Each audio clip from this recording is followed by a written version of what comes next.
If you ever waved at somebody passing by and you stopped waving and your arms kept waving, this is the video for you. I used to hide my arms in almost every picture I took. Even after I had kids, I used to hide my arm and my belly, but I've learned how to tone my upper body fat. My arms used to be flabby, saggy. I used to have the bat wings and I thought I had the biggest arms on the planet, but I finally figured it out. Today I'm gonna show you an easy way to focus on nutrition, to also focus on easy, simple dumbbell workouts, and a little bit of discipline and motivation that's going to help you tell that back fat. I finally figured it out, how to tone my upper body and not get a masculine look. Still stay feminine, gorgeous, and just be in my divine purpose and embrace the body that I have. If you're looking for a natural way to tone your upper body, sis, this video is for you. Like, share, comment, and subscribe, and let's get into it. Abs might be made in the kitchen, but your arms are sculpted in the kitchen as well. Greek yogurt, eggs, and a lean meat to start off your day is the ultimate way to increase your protein intake to help you build that muscle. Along with your protein intake is staying hydrated, drinking half of your body weight in ounces. What I eat. People ask me all the time what I eat. So to stay energized throughout my whole day and to reduce cravings, I like to have a balanced meal. Now, my balanced meal will consist of protein, fiber, healthy fats, and a carb that works better for my body. I used to eat rice. I was kind of cheating on my diet at first. I was eating healthy-ish, but I was not fully, making the food work for my body and my particular goals. Being a girl that has always had bigger arms, even if I had a flat stomach, I always had big arms, and I always neglected training my arms, training my abs, because before kids, I never really had to do too much to maintain my figure. But now I focus on starting my day with protein, having every meal, even if it's a snack that I have, be protein enriched. I eat a lot of white fish. I eat a lot of chicken breasts. I eat a lot of sweet potatoes, a lot of green beans. And that's just my preference on my particular goal. So for a good start on your nutrition, you can start off easy with 100 grams of protein, and you can build up from there if need be. Buy a scale so you can know how much protein you're actually having, or you can simply track the macros on the back of the item that you are eating. What's easier for a beginner is to have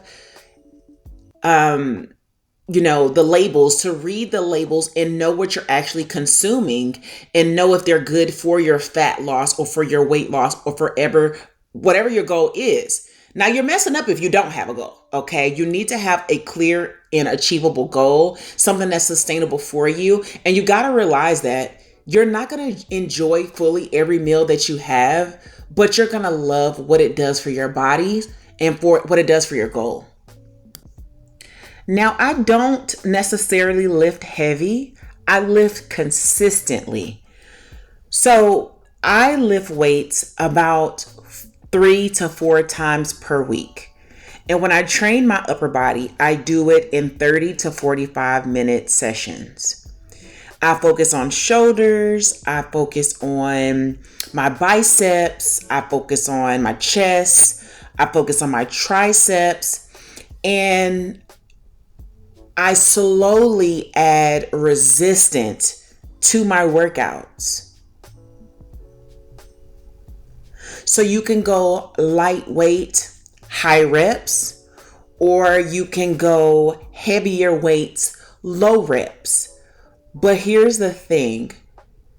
You have to pick up those weights if you want to build muscle and sculpt your muscle and recomposition your upper body. Cardio alone will help you lose weight. But if you are trying to get stronger, if you're trying to look more defined, and I always hear people say, especially women, all I want to do is tone up. If you want to tone up, you have to pick the weights up. Stop being so scared to pick up a weight. Stop. If we weighing over 150 pounds and we're lifting 5-pound weights, that's not really giving us enough. We're not applying enough pressure for the gains that we aspire to have. So be that girl you aspire to be. Be your own body goals when you hit the gym and you hit the weights. Find the motivation to say, I can do this. I'm strong. I'm fit. And just thank God for allowing us to be able over the age of 35 to be mobile, to have mobility, to be able to pick up weights and actually train our upper body. I stopped working out for the mirror and I started working out and eating better for the woman I want to become. So I made all my non-negotiables not an option. I said, I'm trying to build strength and I'm not going to start over. I'm not going to make excuses. I have kids. When I start seeing the results, that's when I started to go harder. I started to build more consistency. The secret wasn't one individual thing and it wasn't one individual product. It was the plan that I created and I stuck to that plan. I set a realistic goal to work around my kids, to make sure that I maintain the household. It's deeper than just losing the upper body fat. It's about making time. So I started tracking my progress a little bit better and stopped staying off the scale so much. I stayed consistent even on my hard days, especially like the one you see before you. I give myself grace and not guilt. So you can start with 2 workouts per week. You can win small and you can build yourself up. If you're like me and you juggle kids and you keep starting over and you get frustrated with your household chores, you know you have to do XYZ, you have to work, you have to take care of your family. If you're ready to tone your upper body, to tune up your life and feel strong again, drop ready in the comments and let me know you watched the whole video. Listen, if you're still watching, that means something in you is ready to change. You don't have to be perfect. Just be committed. I've been tired. I've been discouraged and I've wanted to quit, but I didn't, and neither will you. Your story might be another woman's push that she needs today.